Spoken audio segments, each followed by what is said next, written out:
अच्छा, अब जो है इस चैप्टर का मेन टॉपिक हमने डिस्कस करना है डाइजेशन इन मैन।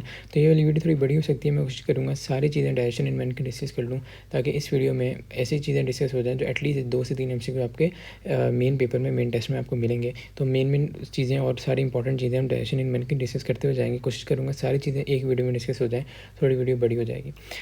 अच्छा भाई, डाइजेशन इन मैन क्या है भाई? हम खाना माउथ से खाते हैं और हमारी डाइजेशन जो है एनएस से होती है, तो ये चीज़ पता है आपको। इसके बाद इसको हम दूसरा नाम है गैस्ट्रोइंटेस्टिनल ट्रैक्ट, GIT लिख लेते हैं, गट लिख लेते हैं, एलिमेंट्री कनाल, ये सारे इसी के नाम है।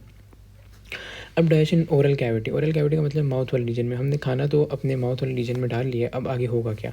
तो टीथ है हमारे पास, ठीक है। दांत जो है वो क्या करेंगे, खाने को तोड़ेंगे, ग्राइंड करेंगे, ठीक है। और जो स्लाइवा है लुब्रिकेशन करेगा, और स्लाइवा 2 काम करेगा, लुब्रिकेशन के साथ साथ स्लाइवा डाइजेशन भी करेगा। क्यों? क्योंकि स्लाइवा के अंदर एक एंजाइम मौजूद है जिसको हम अमाइलेज या salivary amylase to be more specific, ये हम कहते हैं। और ये हमारे पास डाइजेशन करता है कार्बोहाइड्रेट्स की, ठीक है। अच्छा, अब स्लाइवा कहाँ से रिलीज़ होगा? सवाल ये है। ज़ाहिर है स्लाइवा आ रहा है तो कुछ जगह तो होगी जहाँ से आ रहा होगा। तो ग्लैंड्स हैं हमारे पास 3, कौन कौन से? Parotid gland, submandibular gland, sublingual gland. Parotid gland कहाँ है भाई? इन फ्रंट ऑफ एयर है, कान के आगे मिलता है, लोकेशन याद रखना ज़रूरी है। सबमैंडिबुलर कहाँ है? बिलो जॉ, जो हमारे जबड़े हैं इनके नीचे मिलता है। और सबलिंगुअल, लिंगुअल टंग के लिए यूज़ करते हैं, और सब जो है नीचे के लिए यूज़ करते हैं, तो बिलो टंग होगा। और 3 पेयर्स होते हैं, ठीक है। तो ये टोटल स्लाइवरी ग्लैंड आपसे पूछा है तो 6 होते हैं। क्यों? क्योंकि 3 पेयर्स हमें मिलते हैं स्लाइवरी ग्लैंड्स के, ठीक है। तो ये 3 स्लाइवरी ग्लैंड्स हैं जिससे हमारे पास स्लाइवा रिलीज होता है। अगर आपसे पूछा जाए मेन कंट्रीब्यूशन किसकी है, तो सब मैंडिबुलर की है मेन कंट्रीब्यूशन। ये MCQ आपसे पूछा जा सकता है। सबसे ज़्यादा कंट्रीब्यूशन अराउंड 60% सब मैंडिबुलर ग्लैंड करता है, ठीक है। अच्छा, अब स्लाइवा के अंदर होता क्या क्या हमने देख लिया। स्लाइवा क्या है? स्लाइवा ऐसी चीज़ है, लुब्रिकेशन करे, डाइजेशन करे। कहाँ से आ रहा है? स्लाइवरी ग्लैंड से आ रहा है। अब स्लाइवा के अंदर है क्या? स्लाइवा कंटेन वाटर होता है, ठीक है, पानी और म्यूकस, ये दोनों मिलके क्या करेंगे? म्यूकस भी वाटरी सब्सटेंस से लुब्रिकेशन कर देंगे। खाना आया उसको लुब्रिकेट कर देंगे ताकि खाना स्मूथली मूव करे। दूसरा काम क्या है? दूसरा इसकी चीज़ क्या मौजूद है? Sodium bicarbonate. इसका काम क्या है कि ये स्टेबलाइज करता है पीएच को, मतलब पीएच को मेंटेन करके रखता है। स्लाइवा की जो पीएच है नॉर्मली, वो मैंने आपको यहाँ जैसे मेंशन भी किया, जो फ्रेश स्लाइवा होता है उसमें 8 होती है पीएच, ठीक है, अराउंड 8। फिर स्लाइवा जब रिलीज होता है उसमें कार्बन डाइऑक्साइड को, CO2 को रिलीज़ कर देता है। और CO2 की क्या हमारे पास हैसियत है कि CO2 हमारे पास जो है वो एसिडिक है। जब रिलीज होगी तो इसके बाद इसकी पीएच जो है वो हो जाएगी अराउंड 6 के अराउंड पीएच हो जाएगी, ठीक है। अच्छा भाई, ये चीज़ हो गई। अच्छा, अब हमने आगे ये देखना है कि सोडियम बाइकार्बोनेट जो है एक तो स्टेबलाइज करे पीएच को, दूसरा क्या करे? एंटीसेप्टिक का मतलब क्या है कि कोई माइक्रो ऑर्गेनिज्म, कोई छोटे माइक्रो ऑर्गेनिज्म, कोई फॉरेन सब्सटेंस आया उसको भी ये मारेगा। जो मेन कंट्रीब्यूशन है स्लाइवा की, मेन जो चीज़ है उसको हम स्लाइवरी माइलेज कहते हैं, या टाइलिनेस का दूसरा नाम है। ये डाइजेस्ट करता है कार्बोहाइड्रेट को इनटू माल्टोज। माल्टोज क्या है? डाइसेक्राइड है।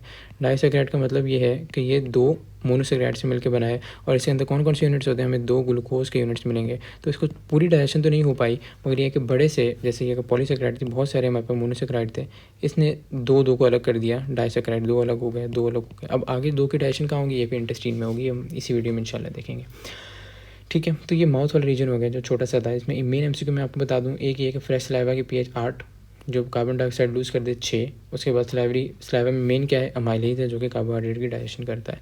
मेन MCQ आपके यहाँ से बन सकते हैं। और मेन कंट्रीब्यूशन स्लाइवा में सब मैंडिबुलर ग्लैंड, ठीक है भाई। अब स्वेलिंग का मतलब निगलना।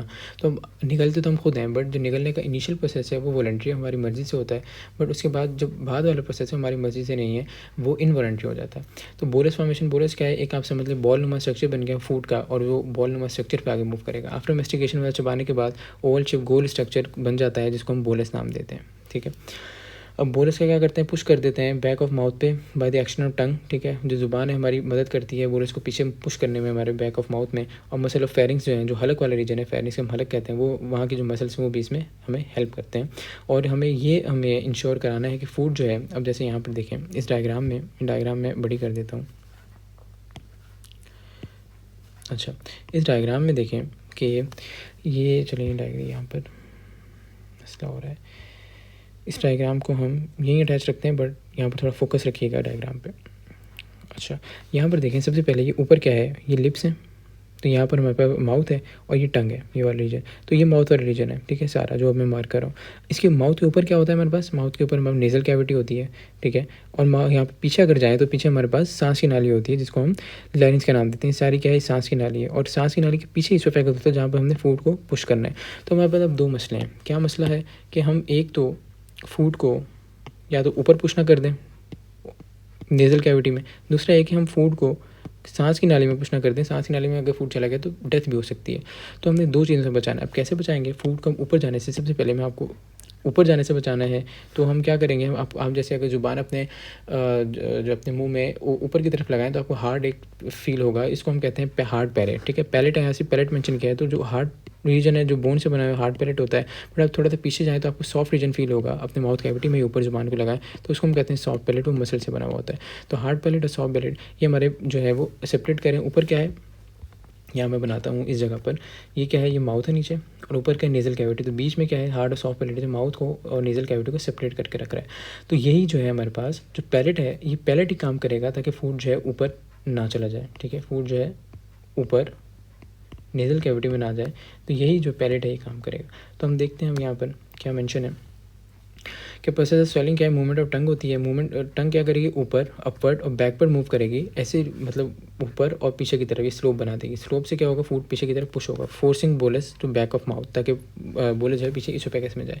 अब रोल ऑफ सॉफ्ट पैलेट क्या, मैंने बताया पैलेट के 2 रीजन है। अगर आप जुबान को ऊपर की तरफ लगाएं आपको हार्ड रीजन फील होगा, पीछे की तरफ थोड़ा सा ऊपर ही पीछे की तरफ लगाएं तो सॉफ्ट रीजन। जो सॉफ्ट पैलेट है मसल से बना हुआ है, वो क्या करता है, सॉफ्ट पैलेट जो है वो टंग की मूवमेंट की वजह से पुशेस सॉफ्ट पैलेट अप, ये सॉफ्ट पैलेट को ऊपर की तरफ मूव कर देता है, ठीक है। सॉफ्ट पैलेट जब ऊपर मूव हो जाएगा तो नेज़ल ओपनिंग जो है हमारे वो बंद हो जाएगी। जब नेज़ल ओपनिंग बंद होगी तो हमारे पास फूड जो है वो ओरल कैविटी से नेज़ल कैविटी में नहीं जा सकता। तो अगर इन शॉर्ट आपने क्या याद रखना है, तो सॉफ्ट पैलेट रोल प्ले कर रहा है ताकि फूड जो है वो नेज़ल कैविटी से ओरल कैविटी से नेज़ल कैविटी में ना जाए, ठीक है। ये इन शॉर्ट आपने चीज़ याद रखनी है।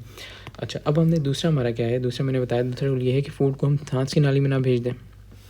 अब ऐसा है कि जब खाना पीछे आ गया टंग से पीछे, तो यहाँ पर आगे सांस की नाली है, पीछे इसोफेगस है, तो फूड सांस की नाली में ना आए, ये इसोफेगस में जाए। इसका हम कैसे इंश्योर बनाएं, हम इसको इंश्योर ऐसे कर सकते हैं, जो सांस की नाली है, सांस की नाली के ऊपर एक फ्लैप मौजूद होता है जिसको हम नाम देते हैं एपिग्लॉटिस। ये पार्शली क्लोज हो जाता है, ठीक है। जब पार्शली क्लोज होगा ऊपर से फूड आएगा तो यहाँ से टकरा के इस तरफ चला जाएगा, फूड आया यहाँ से टकरा के इस तरफ चला गया, पूरा क्लोज नहीं होता है, ठीक है। तो फूड इसको पार्शली क्लोज करने का ये मकसद हो गया कि टकरा के दूसरी तरफ चला गया। अब यहाँ पर रोल ऑफ एपिग्लॉटिस है, तो टंग की मूवमेंट वही ऊपर और बैकवर्ड मूवमेंट की वजह से एपिग्लॉटिस हॉरिजॉन्टल पोजीशन में आ जाता है और पार्शली क्लोज कर देता है विंड पाइप को। जब पार्शली क्लोज करेगा तो खाना टकरा के दूसरी तरफ चला जाएगा। और दूसरा एक लैरिंग्स जो है, ठीक है, जो लैरिंग्स है वो भी थोड़ा सा ऊपर मूव कर जाता है, बट इतना मेन नहीं है इसका रोल। मेन रोल ये है आपके पास जो आपको फिंगर टिप पे याद होना चाहिए, एपिग्लॉटिस जो हॉरिजॉन्टल पोजीशन में आ गया। तो हमने यहाँ पर 2-3 चीज़ें देखी, मैं समराइज़ करूँ, समराइज़ मैं ऐसे करूँगा कि इसको यहाँ पर बना लेता हूँ, ऊपर यहाँ ड्रॉ कर लेता हूँ। अच्छा, सबसे पहले क्या था, सबसे पहले था ओरल कैविटी, ऊपर था नेज़ल कैविटी, इसके बीच में पैलेट मौजूद था। पैलेट ने क्या किया कि फूड ऊपर ना जा पाए, पैलेट ने अपना रोल प्ले किया। अब पीछे फूड पीछे आ गया, पीछे आया, अब पीछे क्या मौजूद था, आगे सांस की नाली, इसको हम विंड पाइप का नाम दे रहे हैं, और इसके पीछे इसोफेगस। अब फूड सांस इस नाली में ना जाए, यहाँ पर एपिग्लॉटिस है, एपिग्लॉटिस जो है वो पार्शली क्लोज है ताकि फूड यहाँ से टकरा के इसोफेगस में चला जाए। ये हो गया, हमने इंश्योर कर लिया कि फूड इसोफेगस में पहुंच जाए। अब जो चीज़ मैंने स्टार्टिंग में मेंशन की थी ये थी, स्वेलिंग जो है वो इनिशियली क्या है, वॉलंटरी है, ठीक है। वॉलंटरी मतलब खुद करें, और जब स्वेलिंग बैक ऑफ माउथ पे हम खाना पीछे चला गया, तो खाना जब पीछे चला गया अब आपके इख्तियार में नहीं है कि आप खाने को वापस ले सकें, तो क्या होगा, इनवॉलंटरी होगी स्वेलिंग। अब इस डायग्राम से भी थोड़ा सा टैली कर लेते हैं। देखें लिप्स है, ये वाले लिप्स मतलब क्या है कि माउथ की ओपनिंग है, और ऊपर की तरफ क्या है, ये जो मैं मार्क कर रहा हूँ, डायग्राम को थोड़ा सा बड़ा कर लेता हूँ। अब जो मैं मार्क कर रहा हूँ क्या है, ये पैलेट है, और पैलेट क्या है, सेपरेशन है किसके बीच में, ओरल कैविटी के बीच में, ऊपर नेज़ल कैविटी के बीच में सेपरेशन है। उसके बाद फूड आ गया पीछे, पीछे क्या है, ये सारा हमारे पास, कलर चेंज करता हूँ, ये सारा हमारे पास क्या है, ये सारा हमारे पास ट्रैकिया है, इसके पीछे इसोफेगस है। ट्रैकिया के ऊपर क्या होगा, फ्लैप होगा, जो मैंने बताया था। फ्लैप क्या है, एपिग्लॉटिस का नाम है, और वो फूड को रोक रहा है सांस की नाली में जाने में। अच्छा भाई, यहाँ तक तो हम पहुँच गए। अब आ गया फूड इसोफेगस में। इसोफेगस क्या है, एक समझे पाइप नुमा स्ट्रक्चर है। फूड ने इसोफेगस में आगे मूव करना है, तो इसोफेगस में प्रोसेस होता है, ये सारे जीआरटी में ही हो रहा होगा, ये वाला प्रोसेस जो मैं आपको बताने लगा हूँ, स्टमक में भी होगा, इंटेस्टाइन में भी होगा। ये प्रोसेस का नाम है पेरिस्टाल्सिस। पेरिस्टाल्सिस क्या है, वे contraction of circular longitudinal muscle, और इसके बाद रिलैक्सेशन होती है। अब आपको एक चीज़ ध्यान में रखनी है कि हमारी जो जीआरटी है पूरी, गैस्ट्रोइंटेस्टाइनल ट्रैक्ट है, इसमें पूरी ट्रैक्ट में, जैसे यहाँ पर शो किया हुआ है, पूरी ट्रैक्ट में मसल होते हैं। कौन कौन से मसल, इनर अंदर की तरफ होंगे मसल, सर्कुलर और आउटर लॉन्गिट्यूडनल, ठीक है। अब मैं इसको यहाँ पर आपको दिखाता हूँ इस डायग्राम में। यहाँ पर इस डायग्राम में अगर आप फोकस करें तो ये देखें, यहाँ पर फूड ने अब इस डायरेक्शन में मूव करना है। डायरेक्शन बड़ा इंपॉर्टेंट है। तो फूड के पीछे, फूड के इस रीजन में, फूड के बैक साइड पे जो सर्कुलर मसल हैं, इनर सर्कुलर मसल जो हैं वो करेंगे कॉन्ट्रैक्ट और लॉन्गिट्यूडनल मसल कर जाएंगे रिलैक्स। जब सर्कुलर मसल कॉन्ट्रैक्ट करेंगे तो यहाँ से देखेंगे बिल्कुल उन्होंने कंस्ट्रिक्शन बना दी ताकि फूड आगे मूव करे। और जो फूड के आगे वाला रीजन है उसमें क्या हो रहा है भाई, उसमें से उल्टा हो जाएगा, सर्कुलर मसल रिलैक्स और लॉन्गिट्यूडनल मसल कॉन्ट्रैक्ट। ठीक है, तो ऐसे क्या होगा, फूड जो है आगे पुश होता जाएगा। ये जो है ऐसे कंस्ट्रिक्शन जो है वो बनती जाएंगी जगह जगह और फूड आगे पुश होता जाएगा। तो इस पूरे प्रोसेस को नाम देते हैं पेरिस्टालसिस का। अच्छा, सिमिलरली एक ऑपोजिट प्रोसेस, मतलब क्या कि ये तो फूड है आपसे इसोफेगस से स्टमक जाएगा, स्टमक में इंटेस्टाइन, और ये जो है फूड की ये डायरेक्शन, अगर फूड की ऑपोजिट डायरेक्शन में, जब मैं ड्रॉ कर रहा हूँ ऑपोजिट, ठीक है, ऊपर की तरफ, मतलब क्या, स्टमक से ऊपर इसोफेगस, इसोफेगस के ऊपर माउथ की तरफ, तो इस पूरे प्रोसेस को एंटी पेरिस्टालसिस, ये मूवमेंट जो है रिवर्स हो जाती है। एंटी पेरिस्टालसिस ये टर्म आपको याद होनी चाहिए। अच्छा, एक और टर्म आ गई भाई, हंगर पैंग्स। हंगर पैंग्स क्या होते हैं, ये पेरिस्टाल्टिक कॉन्ट्रैक्शन जो मैंने आपको ऊपर अभी समझाई है वो इंक्रीज़ हो जाती है जब ब्लड ग्लूकोज लेवल कम हो जाए। मतलब आपने खाना खाया बहुत टाइम हो गया, ब्लड ग्लूकोज लेवल लो हो गया, तो ये जो कॉन्ट्रैक्शन आप कहते हैं कि पेट में चूहे दौड़ रहे हैं, तो क्या है, वो हंगर पैंग्स होते हैं। ये जो पेरिस्टाल्टिक कॉन्ट्रैक्शन है बहुत ज़्यादा बढ़ जाती है। कब बढ़ती है भाई, 12 से 24 घंटे गुजर चुके हों पिछला खाना खाया हुआ तभी बढ़ जाएगी। ठीक है, ये टाइम आपको याद होनी चाहिए। अब रोल ऑफ ग्रेविटी क्या है, आपको पता है ग्रेविटी अपनी तरफ चीज़ें खींचती है। तो जो हम जो खाना खाते हैं इसमें थोड़ा बहुत रोल फूड का, इसोफेगस से नीचे स्टमक में, स्टमक से इंटेस्टाइन में, सारा थोड़ा सा ग्रेविटी का भी रोल है। ग्रेविटी भी खाने को पुश कर रही होती है नीचे, बट बहुत माइनर रोल है। तो ये भी थोड़ा सा जहन में होना चाहिए, बस एक रोल है इसका। अच्छा भाई, अगला अब हम पढ़ेंगे डाइजेशन इन स्टमक। अब स्टमक में क्या, खाना आ गया स्टमक में, पहले तो स्टमक में आपको स्ट्रक्चर दिखा दूँगी। स्टमक का स्ट्रक्चर है, ठीक है, ऊपर इसोफेगस से दिखाया हुआ है, तो नीचे क्या है, स्टमक स्टार्ट हो रहा है। तो स्टमक का पहला जो रीजन है वो है कार्डिया कहलाता है। ठीक है, ये रीजन कार्डिया है। उसके ऊपर वाला फंडस है, फिर बॉडी है, फिर आपके पास यहाँ एंट्रम भी मिलता है हमें, ये वाले रीजन में एंट्रम, और ये मिल गया पाइलोरस, और नीचे स्टार्ट हो गया डुओडेनम में। अब दो स्फिंक्टर्स मिलते हैं। स्फिंक्टर मसल जो है, स्फिंक्टर ऐसे होते हैं कि आप समझे मसल हैं, मसल फाइबर्स हैं, जो कि क्या करते हैं, जो कि एक यहाँ मौजूद होगा, मैं इसको किसी डार्क कलर से ब्लैक से ड्रॉ कर लेते हैं। इसको एक यहाँ मौजूद है जहाँ कार्डिया है, ठीक है, यहाँ एक स्फिंक्टर होगा जिसको हम नाम देते हैं कार्डियक स्फिंक्टर। इसका फंक्शन क्या है कि स्टमक का जो कंटेंट है वो ऊपर ना जाए, ऊपर कहाँ पर, इसोफेगस में ना जाए। सिमिलरली एक स्फिंक्टर में मिलेगा ये वाला जो मेंशन भी है, पाइलोरिक स्फिंक्टर, ये कि यहाँ से जो भी कंट्रोल होना है, जो आपके स्टमक का कंटेंट है वो कंट्रोल होकर जाए, डुओडेनम में ना एक साथ चला जाए। अब इसका रीज़न क्या है, क्योंकि स्टमक का कंटेंट जो एसिडिक होता है, स्टमक की वॉल तो नेचर ने ऐसी बनाई भी है कि एसिड से जो है वो अपने आप को बचा सके, क्योंकि यहाँ वॉल की कुछ प्रोटेक्शन मौजूद होती हैं ये वॉल्स में, बट ये वाली प्रोटेक्शन ऊपर ना इसोफेगस में होंगी ना नीचे डुओडेनम में होंगी। तो अगर तो एसिडिक फूड इसोफेगस में चला गया तो इसोफेगल की वॉल को डैमेज करेगा। ऐसे ही अगर ये एसिडिक फूड डुओडेनम में बहुत ज़्यादा चला गया तो डुओडेनम की वॉल्स को डैमेज करेगा। तो इसलिए ये स्फिंक्टर्स मौजूद है इसके ऊपर भी, स्टार्टिंग पर भी, इसके नीचे भी जहाँ एंड हो रहा है, ताकि इसकी फूड की जो फ्लो है ना वो ऊपर जा सके ना वो नीचे जा सके। हाँ, तब जाए नीचे जब वो इसका जाने का ऑर्डर आ चुका हो, क्योंकि डुओडेनम अपने आप को प्रिपेयर करता है कुछ तरीक़ों से ताकि वो फूड को रिसीव कर सके। ठीक है, अच्छा, अब यहाँ पर हमने डाइजेशन इन स्टमक को पढ़ना है। सबसे पहले मैंने बताया ऊपर अलग कार्डियक स्फिंक्टर है, क्या जंक्शन ऑफ इसोफेगस, ऊपर इसोफेगस होता है नीचे स्टमक होता है, वहाँ मौजूद होगा। ठीक है, और फंक्शन वही है कि स्टमक का content going back to oesophagus ना जाए, ये इसका रीज़न है, मैं बता चुका हूँ। अब स्ट्रक्चर ऑफ स्टमक है। स्ट्रक्चर ऑफ स्टमक में हमने 3 लेयर्स पढ़नी है स्टमक की, बाहर से अंदर की तरफ। स्टमक की अगर मैं रफ डायग्राम बनाऊँगी, लेयर 1, ये 2, ये 3 लेयर है। बाहर की लेयर को हम नाम देते हैं सिरोजा का। ठीक है, जो मिडल लेयर है, मिडल लेयर कौन सी है, मस्कुलर लेयर। मस्कुलर में क्या आ जाएगा, मस्कुलर में आउटर लॉन्गिट्यूडनल मसल्स और इनर सर्कुलर मसल्स। ठीक है, उसके बाद आपके पास जो इनर लेयर है ये है म्यूकोजा की। ठीक है, म्यूकोजा ऐसी लेयर जिससे म्यूकस सब्सटेंस रिलीज होगा और वॉल को कवर करके, जो मैं आपको प्रोटेक्शन बता रहा था, वॉल को कवर करके रखेगा। जैसे मैं कलर चेंज करती हूँ, वॉल को कवर की हुई कुछ चीज़ें हैं, और इस एसिड है यहाँ पर पूरे ल्यूमेन में एसिड, और एसिड जो है इसके कॉन्टैक्ट में नहीं आ पा रहा। तो ये अगर रफ से डायग्राम ध्यान में रखें तो स्टमक का लेयर्स आप बिल्कुल ध्यान में रख सकते हैं। अच्छा भाई, अब हम देखते हैं स्ट्रक्चर ऑफ स्टमक है भाई। आउटर लेयर क्या है, सिरोजा है जो कनेक्टिव टिश्यू है। मिडल लेयर क्या है, इसमें आउटर लॉन्गिट्यूडनल इनर सर्कुलर होते हैं। और ये क्या करती है middle layer, mixes food with enzyme. ज़ाहिर मसल है, मसल कॉन्ट्रैक्ट करेंगे और इंजाइम से अभी रिलीज़ होंगे, मैं आपको बताऊंगा, उसको उससे स्टमक को मिक्स कर देते हैं ताकि डाइजेशन हो सके। तो इनर लेयर है, इनर लेयर क्या है, म्यूकोजा है और इसके अंदर ग्लैंड्स होते हैं। ठीक है, ग्लैंड्स कौन से, ये चीज़ इंपॉर्टेंट है जो कि एमसीक्यू में पूछी जा सकती है। ट्यूबुलर ग्लैंड, ऐसी ग्लैंड की ट्यूब की तरह स्ट्रक्चर है, बस आपने ये ध्यान में रखना है। और ग्लैंड्स कौन से हैं, ग्लैंड्स में क्या क्या चीज़ें हैं, ग्लैंड्स में ऐसे हैं कि म्यूकस सेल भी हैं, पैराइटल सेल भी हैं और चीफ या ज़ाइमोजन सेल भी हैं।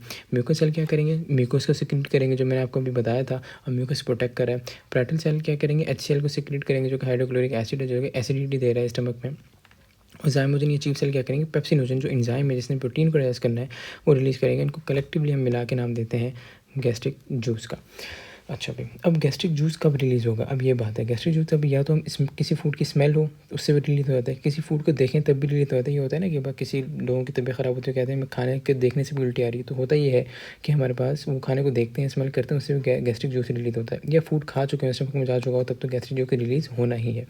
अब जो म्यूकस है मैंने आपको बताया क्या करता है, इनसाइड ऑफ स्टमक को कवर करके रखता है ताकि वो जो एसिड है डायरेक्ट स्टमक के वॉल को ना खा जाए। ठीक है, ज़ाहिर है एसिड आपको पता है कि हाथ पे एसिड गिरे तो हाथ जल जाता है, तो ऐसे ही स्टमक के अंदर एसिड है तो कुछ वॉल की प्रोटेक्शन होनी चाहिए, तो म्यूकस है। अब HCl की पीएच होती है 2 से 3, ये इंपॉर्टेंट बहुत दफ़ा है। और HCl क्या करेगा, एक तो माइक्रो ऑर्गेनिज्म जो स्टमक में है उनको ख़त्म करेगा, दूसरे क्या करेगा, जो एंजाइम रिलीज़ हो रहा है पेप्सिनोजन, ठीक है, ये इनएक्टिव एंजाइम है, इसको कन्वर्ट कर देता है इनटू पेप्सिन। पेप्सिन का एक्टिव एंजाइम है, इस वजह से हो रहा है। अगर तो डायरेक्टली एक्टिवेटेड फॉर्म में रिलीज़ होगा तो ये तो स्टमक को अपनी लाइनिंग को भी खा जाएगा, तो इनएक्टिवेटेड फॉर्म में रिलीज़ होता है और HCl जो है पेप्सिनोजन पे एक्ट करता है, उसको कन्वर्ट कर देता है पेप्सिन में, और पेप्सिन अपना काम करता है, प्रोटीन को डाइजेस्ट करता है। पेप्सिनोजन इनएक्टिव है, एक्टिवेटेड बाय HCl और डाइजेस्ट प्रोटीन जो मैं आपको बता चुका हूँ, एक्टिवेटेड फॉर्म का नाम पेप्सिन होता है। अब बन गया है काइम। ठीक है, अब काइम कैसे बना है, बोलस मैंने बताया था फूड का एक समझे बॉल ऑफ फूड बन गई थी, वो बोलस था। अब काइम कैसे बना है कि फूड के साथ में गैस्ट्रिक जूस को मिक्स कर दिया तो काइम बन गया। ठीक है, ये चीज़ हमें याद होनी चाहिए। अब काइम कहाँ जाएगा, काइम डुओडेनम में चला जाएगा। कैसे, ये पाइलोरिक स्फिंक्टर, ये वाला स्फिंक्टर जो मैंने मेंशन किया था, पाइलोरिक स्फिंक्टर से जब रिलैक्स करेगा तो ये डुओडेनम में इंटर हो जाएगा। अब एक हमने हार्मोन पढ़ना है, इसका नाम है गैस्ट्रिन।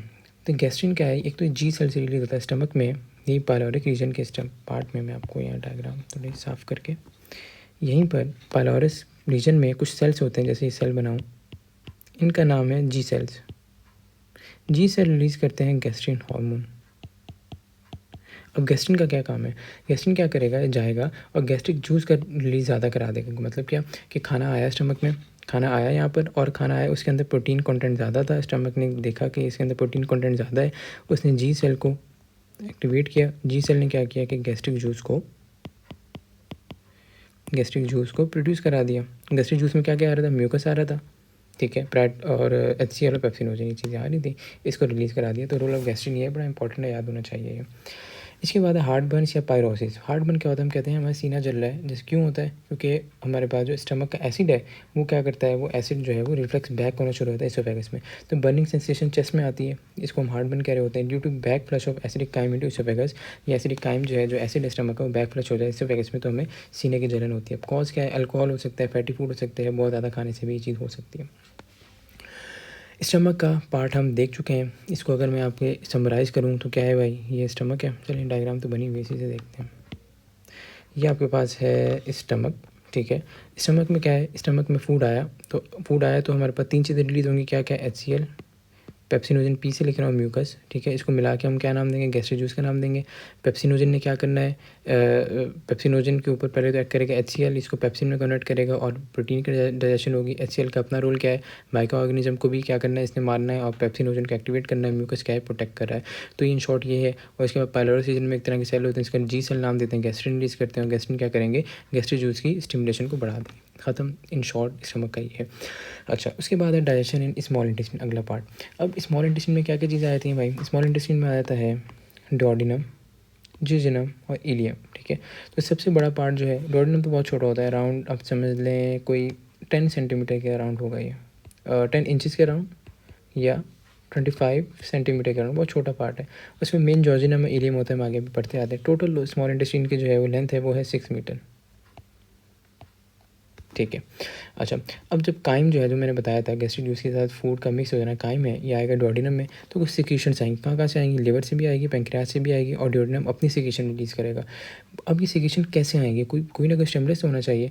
तो जब डुओडेनम में फूड आता है तो डुओडेनम में कुछ सेल्स होते हैं, इसको नाम देते हैं एस सेल्स।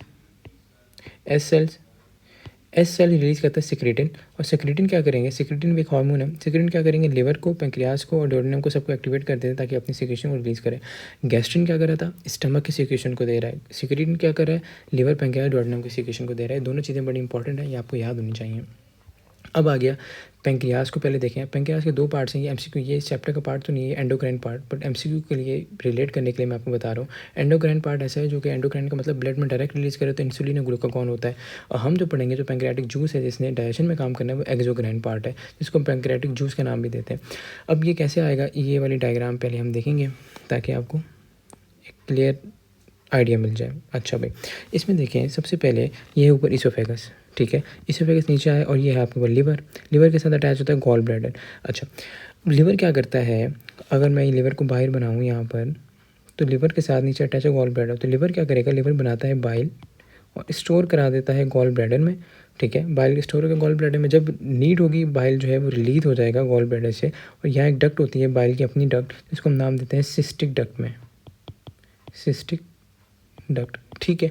ये हो गया लिवर का काम। अब आगे क्या होगा कि यहाँ से लिवर से अपनी भी कुछ, आप समझ लें, ब्रांचेज निकल रही होंगी, जिसको हम नाम देंगे,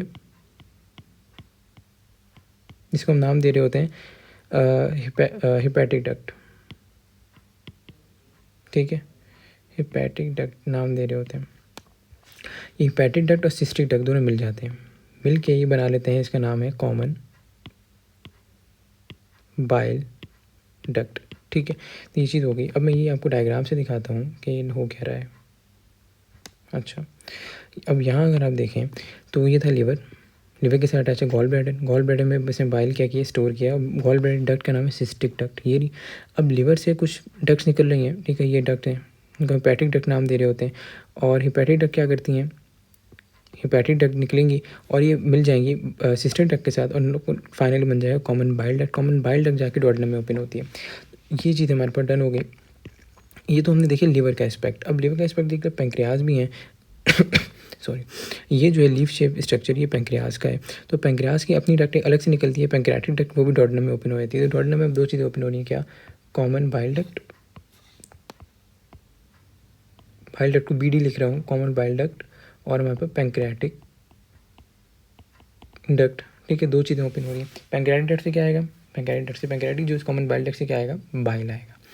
अच्छा भाई, अब हमने पैंक्रियाज का देखना है, एक्सोक्राइन पैंक्रियाज। ये क्या करेगा? ये पैंक्रियाटिक जूस को रिलीज़ कर रहा है। पैंक्रियाटिक जूस क्या है? वही मैंने बताया है, जिसके अंदर बहुत डिफरेंट एंजाइम्स होंगे, और किससे जरिए आएगा? पैंक्रियाटिक डक्ट के जरिए आएगा। भाई पैंक्रियाटिक डक्ट इनटू डुओडेनम, ठीक है, आसान हो गया, हमने डायग्राम से भी देखा। अब पैंक्रियाटिक जूस में है क्या? अमाइलेज है। अमाइलेज वही वो जो माउथ में था, वो क्या था? वो हमारे पास स्लाइवरी अमाइलेज था, ठीक है। और यहाँ पर जो है, ये कौन सा है? ये हमारे पास है आपके पास पैंक्रियाटिक अमाइलेज है, इसका ये भी कह सकते हैं। ये काम इसका वही है, भी स्टार्च को माल्टोज में कन्वर्ट कर देगा, मतलब पॉलीसेकेराइड को डाइसेकेराइड में कन्वर्ट कर दिया। अब आ गया आपके पास लाइपेज, ठीक है। लाइपेज का काम है फैट्स को फैटी एसिड और ग्लिसरॉल में कन्वर्ट करना। ट्रिप्सिन आ गया, ट्रिप्सिन प्रोटीन को डाइजेस्ट करता है। तो तीन तरह के हमारे पास हो गए एंजाइम्स। अब एक चीज़ और इंपॉर्टेंट है, जो जैसे हमने ऊपर देखा था, पेप्सिनोजेन, पेप्सिन में कन्वर्ट हो रहा था बाय HCl। तो पेप्सिनोजेन इनएक्टिव था, पेप्सिन का एक्टिव है। तो यहाँ पर भी जो जो ट्रिप्सिन है वो पहले होता है ट्रिप्सिनोजेन में, ये कन्वर्ट होता है आपके पास ट्रिप्सिन में, ट्रिप्सिन, ठीक है, बाय एक एंजाइम जिसका नाम है इंटेरोकाइनेज, ठीक है, इंटेरोकाइनेज, ठीक है। इसके जरिए कन्वर्ट हो जाता है ट्रिप्सिन में। और इंटेरोकाइनेज कहाँ से रिलीज होगा? डुओडेनम से रिलीज होगा। बस इन शॉर्ट ये है। तो ये चीज़ें अपने ज़हन में होनी चाहिए। उसके बाद एक चौथी चीज़ है, थोड़ा वो भी आपको पता होनी चाहिए, वो है आपको सोडियम बाइकार्बोनेट। जो मैंने आपको बता रहा था कि डुओडेनम अपने आप को प्रिपेयर करता है ताकि एसिडिक काइम को एक्सेप्ट कर सके। तो अगर मिसाल के तौर पर ऐसा काइम है जिसकी pH है 4 और सोडियम बाइकार्बोनेट की pH होती है, ये आप समझे बेसिक है, इसकी अगर pH 9 है तो मिला के क्या कर देगा? न्यूट्रल pH पे लाएगा। तो ये अपने आप को प्रिपेयर करता है कि पैंक्रियाज से सिक्रेशन आए, इसका सोडियम बाइकार्बोनेट आए, इसकी बेसिक pH है और वो pH जो है न्यूट्रल हो जाए, स्टमक से जो चीज़ आएगी। तो ये तो आपके पास रूल हो गया पैंक्रियाज का। अब हम आगे बढ़ते हैं रोल ऑफ लिवर के ऊपर, ठीक है। अब लिवर का मैंने बताया था बाइल बना रहा है, तो बाइल बनाएगा, बाइल कहाँ स्टोर होता है, गॉल ब्लैडर में बता चुका हूँ, और बाइल डक्ट से, जिसका कॉमन बाइल डक्ट भी कह सकते हैं, डुओडेनम में ओपन हो जाता है। बाइल के अंदर कोई एंजाइम नहीं होता, चीज़ बड़ी इंपॉर्टेंट है।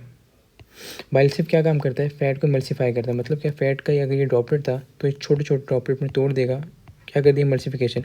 अब छोटी चीज़ का सरफेस एरिया बढ़ गया, इस पे आके पैंक्रियाटिक एंजाइम जो है, जैसे हमने पढ़ा है ऊपर, लाइपेज जो है पैंक्रियाटिक जूस में, तो लाइपेज आके इस पे एक्ट कर जाएगा। तो मल्सीफाई करने का मतलब भी बड़ी चीज़ को छोटी में तोड़ दे और आके फिर पैंक्रियाटिक जूस जो है इस पर एक्ट कर जाए। लिवर एक और काम करता है जो कि डाइजेशन में रोल नहीं है, बट आपकी बुक्स में मेंशन होता है, मैं बता देता हूँ। जो अमोनियम है, अमोनियम हमारी बॉडी के लिए टॉक्सिक है, मतलब हमें नुकसान पहुंचा सकता है, इवन ब्रेन में भी इंजरी करा सकता है। तो अमोनियम कहाँ से रिलीज़ होता है, अमाइनो एसिड जब टूटते हैं उससे अमोनियम रिलीज़ होता है। तो अमोनियम में लेस टॉक्सिक फॉर्म में, मतलब यूरिया में कन्वर्ट कर देता है, और यूरिया फाइनली बॉडी से यूरिन में निकल जाता है। तो ये लिवर का एक और ये रोल भी है। अच्छा, अब क्लिनिकल थोड़ा सा देख लेते हैं। क्लिनिकली एक कंडीशन है, इसको जॉन्डिस कहते हैं। जो बाइल पिगमेंट्स है, मतलब बाइल है, बाइल किसी चीज़ से बना होगा तो बाइल पिगमेंट से बना होता है। बाइल पिगमेंट जो है वो अगर हमारी बॉडी से ना निकल पाए, कोई भी रीज़न हो सकता है, स्टोन हो सकता है, कोई भी और रीज़न हो सकता है, कुछ एंजाइम्स की एब्सेंस हो सकती है, तो वो अगर बॉडी से ना निकल पाए तो वो बॉडी में दायरे बाइल पिगमेंट जमा होने शुरू हो जाएंगे। जब जमा होने शुरू हो जाएंगे तो हमारे पास क्या हो जाएगा, जॉन्डिस हो जाएगा। तो ये आपकी कंडीशन है। अच्छा, अगली कंडीशन है गॉलस्टोन। गॉलस्टोन क्या होता है, अभी एक आपको चीज़ और ध्यान में रखनी है कि कोलेस्ट्रॉल हमारा लिवर बनाता है, ठीक है। और कोलेस्ट्रॉल बनाने के बाद अगर कोलेस्ट्रॉल जो है कुछ गॉल ब्लैडर में चला जाए और वहाँ जमा हो जाए, तो जब कुछ चीज़ जमा हो जाएगी तो क्या बना लेगी, पत्थर बना लेगी, स्टोन बना लेगी, तो वो गॉल स्टोन बना लेता है। और गॉल स्टोन जब बन जाएगा तो बाइल जाहिर है हमारे पास गॉल ब्लैडर से ही रिलीज़ होना है। बाइल ने मैंने बताया है, बाइल स्टोर होता है गॉल ब्लैडर में, वहाँ से रिलीज़ नहीं हो पाएगा। तो गॉल स्टोन का एक ये भी आपके पास नुकसान हो जाता है। तो ये दो कंडीशन है, बस ओवरव्यू आपको ध्यान में होना चाहिए जितना मैंने आपको बताया है। अच्छा, अब आ गया स्मॉल इंटेस्टाइन का अगले पार्ट, जिसका जॉर्जिनम, जीजिनम और इलियम है। अच्छा, मैंने आपको बताया था 25 सेंटीमीटर लेंथ जॉर्जिनम की, और जीजिनम की कितनी लेंथ है, 2.4 मीटर, बहुत फ़र्क है, मीटर है, ठीक है। और इलियम की लेंथ है 3.6 मीटर। तो टोटल मेरा 6 मीटर, और आप कहें 2.4 और 3.6 जो है मिलकर 6 बन गई, तो ये 25 सेंटीमीटर कहाँ गया। तो मीटर के सामने सेंटीमीटर कुछ नहीं है, तो इसलिए हम ऐसे जितना काउंट नहीं कर रहे होते, बहुत माइनर रोल है जॉर्जिनम का। अच्छा, अब होगा क्या, जीजिनम इलियम में फूड जो है, अब तक क्या हुआ है, अब तक ये हुआ है कि जैसे मिसाल के तौर पर हमारे पास कार्बोहाइड्रेट था, तो अब माल्टोज़ की फॉर्म में हमें मिल रहा है। माल्टोज़ क्या है, डाइसेक्राइड है, 2 यूनिट में ऐसे बना रहा हूँ, तो अभी भी इसको टूट के सिंगल यूनिट बनना है। ऐसे ही हमारे पास फैट्स हैं, ठीक है, वो भी फैटी एसिड और ग्लिसरॉल की फॉर्म में जी लिख रहा हूँ, मगर बहुत सारे अभी ऐसे भी हो सकते हैं कि कुछ टूटे ना हो, ठीक है। ऐसे ही हमारे पास प्रोटीन्स हैं, वो भी डाईपेप्टाइड, मतलब क्या कि 2 यूनिट की फॉर्म में, या ट्राईपेप्टाइड की फॉर्म में भी हो सकती हैं, ट्राईपेप्टाइड। तो ये 2 यूनिट में ऐसे बना दिए, 3 यूनिट मैंने ऐसे बना दिए। तो अभी भी कंप्लीट डाइजेशन हुई, अभी भी कुछ ना कुछ चीज़ें बाकी हैं। तो अब वो यहाँ पर कंप्लीट डाइजेशन होगी कि जो जीजिनम इलियम के अपने एंजाइम्स हैं, वो क्या है, उनका नाम है अमाइनो पेप्टाइडेज, ठीक है। वो क्या करेगा, पॉलीपेप्टाइड या आपके डाईपेप्टाइड वगैरह को, जो भी चीज़ें बाकी हैं उनको क्या करे, उनको तोड़ है। तो कुछ ऐसे भी हो सकता है कुछ पॉलीपेप्टाइड बाकी हों, बड़ी चेंज बाकी हों, ऐसे भी पॉसिबिलिटी है। तो वो डाईपेप्टाइड में मतलब 2 यूनिट में तोड़ देंगे।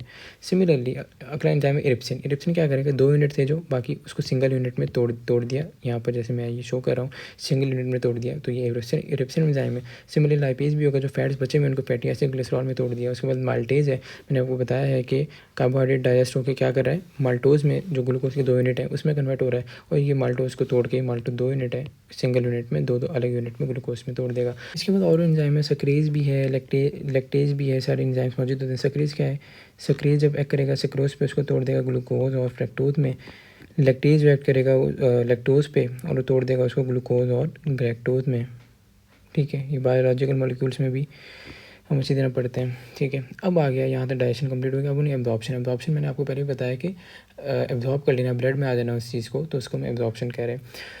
तो absorption of food in ileum, ये कैसे होगी भाई, इलियम का स्ट्रक्चर यहाँ पर है, ये इलियम है, इलियम में कुछ एक्सटेंशंस होती हैं, जैसे ये दिखाई हुई है, ये विलाय है, ठीक है। ये एक्सटेंशंस पूरी ये क्या है, विलाय हैं, और विलाय के ऊपर भी छोटे छोटे एक्सटेंशन, जैसे ये है, दूसरी तीसरी माइक्रो विलाय, सारे क्या करते हैं, सरफेस एरिया को बढ़ाते हैं। जैसे मिसाल के तौर पर ऐसा सरफेस एरिया हो, तो फूड यहाँ से यहाँ से यहाँ से यहाँ से यहाँ से हर जगह से एब्जॉर्ब हो सकता है, तो सरफेस एरिया बढ़ा देते हैं।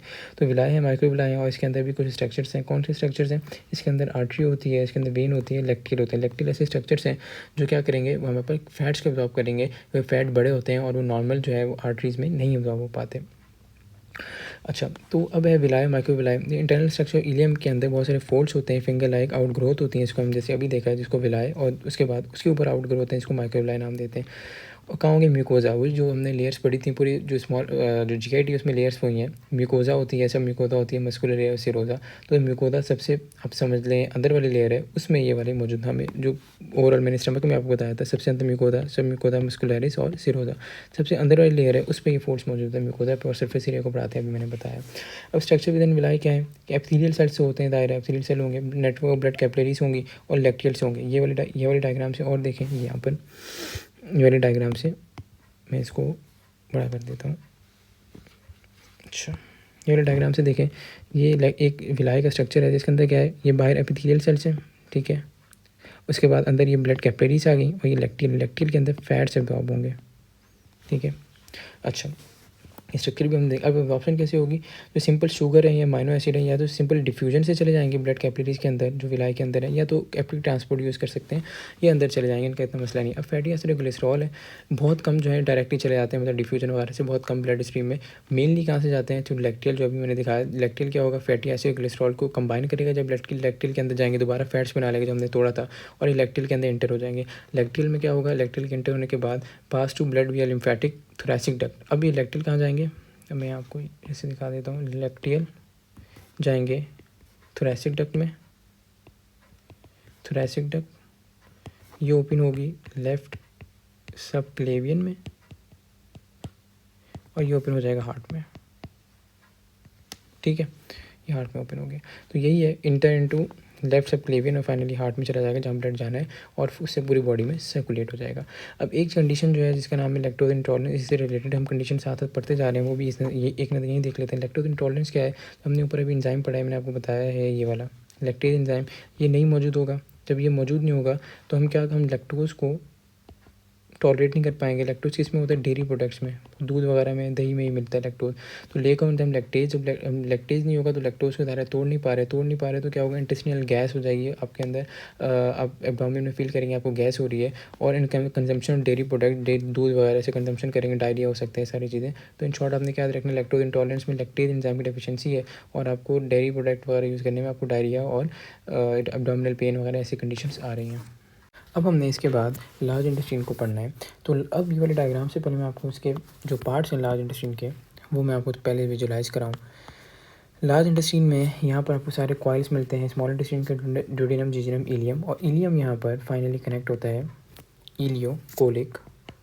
इलियो का मतलब इलियम, कोलिक मतलब large intestine, colon, ileo colic sphincter के ज़रिए लार्ज इंटेस्टाइन से, ठीक है। इस जगह पर अब मैं ब्लैक से बना रहा हूँ ये वाला, या इलीकोलिक स्फिंक्टर होगा। स्फिंक्टर का क्या फंक्शन है कि फूड का आराम से आगे भेजा जाए, ये ना फूड जितना खाया है वो सारा रश करके लार्ज इंटेस्टाइन में एंटर हो गया तो मसले मसाइल होंगे ज़ाहिर है, तो आराम से फूड का आगे भेजा जाए, ये स्फिंक्टर्स के फंक्शन होता है।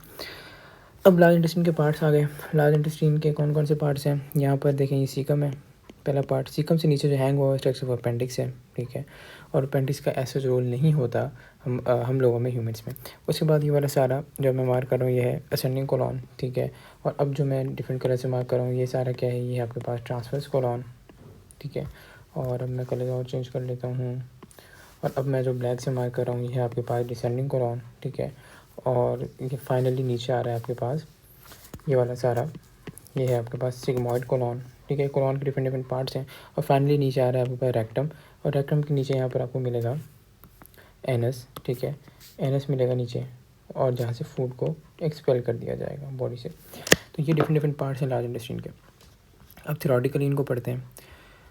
यहाँ से देखें, इलियोकोलिक स्फिंक्टर है, क्या करता है, food allow food to enter large intestine from time to time, कहाँ से, इलियम से, जो स्मॉल इंटेस्टाइन का पार्ट है।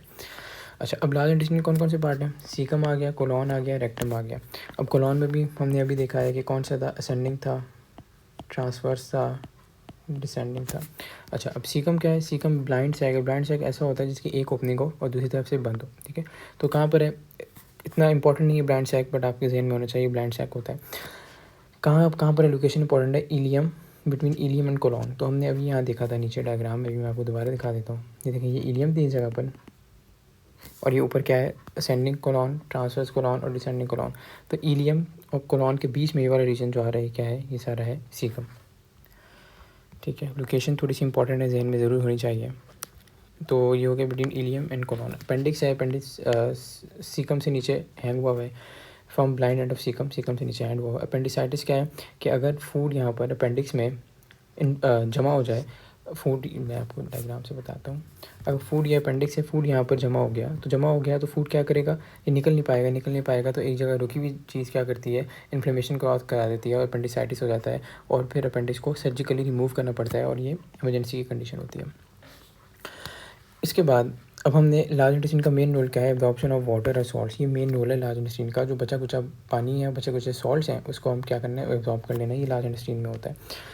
अब ये सारे एब्जॉर्प्शन होने के बाद फीसिस बन जाता है। फीसिस में क्या क्या स्ट्रक्चर्स होते हैं, क्या क्या चीज़ें मौजूद होती हैं फीसिस में, वो हम देखते हैं। बैक्टीरिया होता है, स्लफ ऑफ म्यूकोजल सेल्स होता है, आपको पता है लाइनिंग में म्यूकोजल सेल्स होते हैं, ताकि प्रोटेक्शन और म्यूकस को वो प्रोड्यूस करते रहते हैं, ताकि वो एक लेयर बनी रहे और प्रोटेक्शन प्रोवाइड हो। तो म्यूकोजल सेल्स भी आ जाते हैं, थोड़े म्यूकस आ जाता है, कोलेस्ट्रॉल आ जाता है, बाइल पिगमेंट्स आ जाते हैं, वाटर सॉल्ट्स, ये सारे क्या हैं, फीसिस के कॉम्पोनेंट्स हैं। अच्छा, अब एक चीज़ जो थोड़ी इंपॉर्टेंट है यहाँ पर, वो ये है कि बैक्टीरिया जो लार्ज इंटेस्टाइन में विटामिन के को सिंथेसाइज करते हैं। ये बड़ी इंपॉर्टेंट चीज़ है, ये बहुत एमसीक्यू में आपसे पूछा गया है कि विटामिन के को कहाँ पर सिंथेसाइज किया जाता है। लार्ज इंटेस्टाइन के कुछ बैक्टीरिया मौजूद होते हैं, इसको हम नाम देते हैं normal flora of body. Normal flora का मतलब वो है जो बैक्टीरिया तो हमारी बॉडी में नॉर्मली मौजूद है, बट हमें नुकसान नहीं पहुँचा रहे।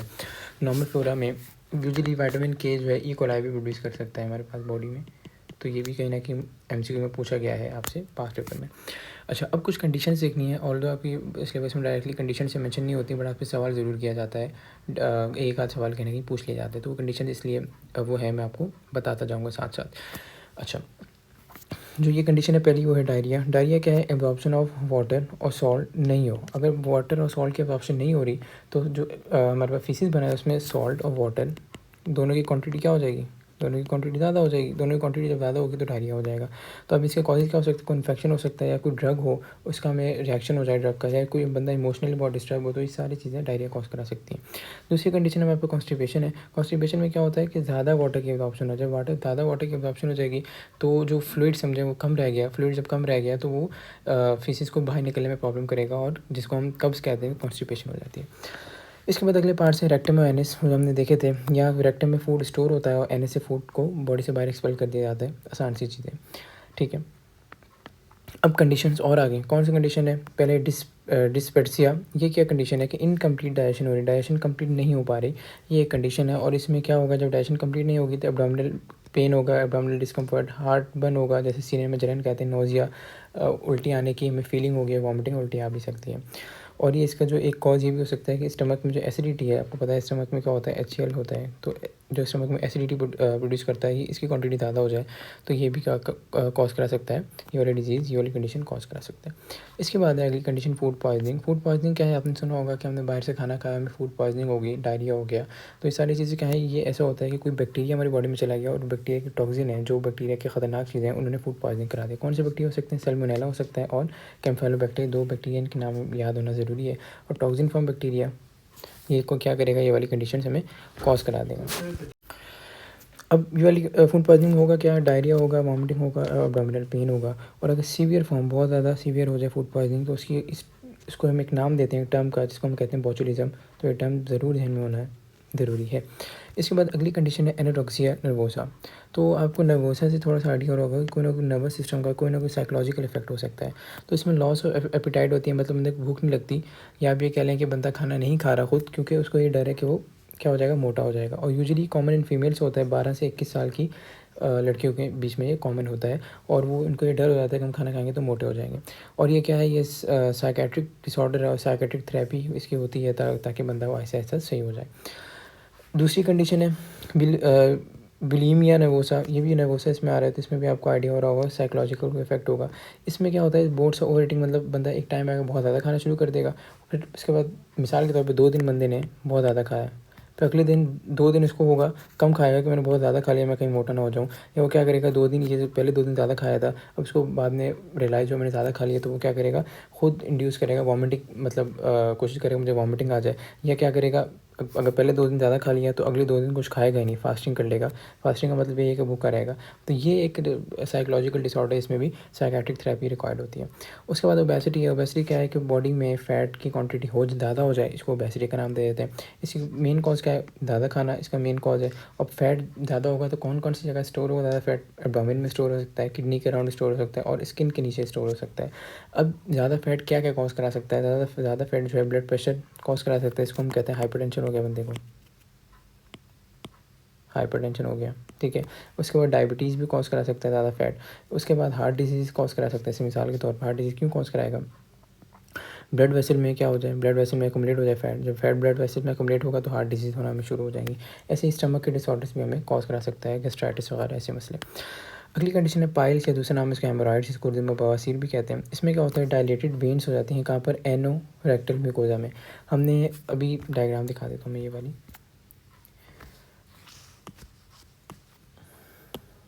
यहाँ पर देखें, ये वाला रीजन जो है यहाँ पर, ये है रेक्टम, ठीक है, और नीचे होगा यहाँ पर एनस।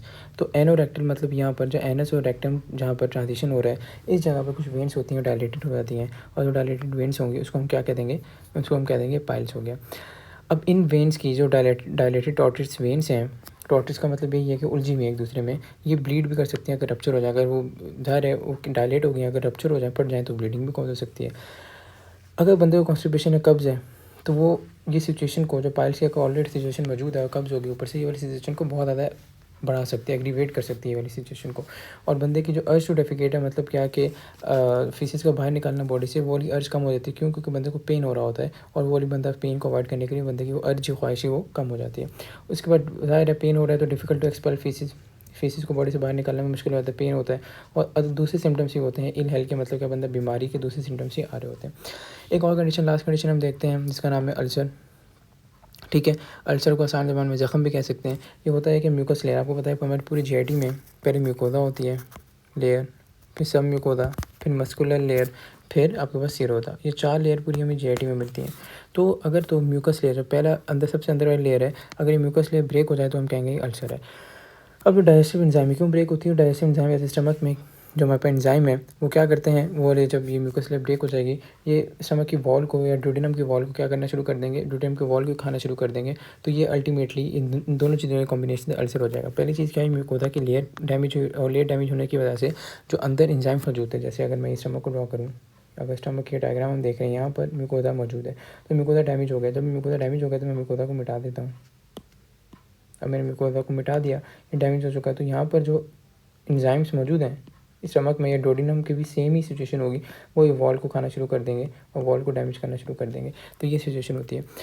अगर बहुत ज़्यादा सीवियर फॉर्म हो जाए तो होल भी क्रिएट कर सकता है डाइजेस्टिव ट्रैक्ट के किसी पार्ट में, स्टमक या डोडिनम में। अब इसके कॉजेज क्या हो सकते हैं? तो स्टमक में बहुत ज़्यादा एसिड है, उस एसिड ने क्या किया? म्यूकोदा को डैमेज कर दिया, और जब म्यूकोदा डैमेज हुआ तो वो फिर एंजाइम्स ने वॉल को खाना शुरू कर दिया। बहुत मतलब कॉफ़ी या टी को बहुत ज़्यादा कंजम्पशन करता है, ये भी अल्टीमेटली एसिड की ही प्रोडक्शन को बढ़ाते हैं। या अल्कोहल बहुत ज़्यादा इस्तेमाल करता है, या तो स्ट्रेस बंदे को बहुत ज़्यादा है, स्ट्रेस में सिम्पैथेटिक सिस्टम एक्टिवेट हो जाता है, जिसको फाइट और फ्लाइट रिस्पॉन्स कहते हैं, जिसकी वजह से भी ये वाले सारे अल्सर कॉज हो सकता है।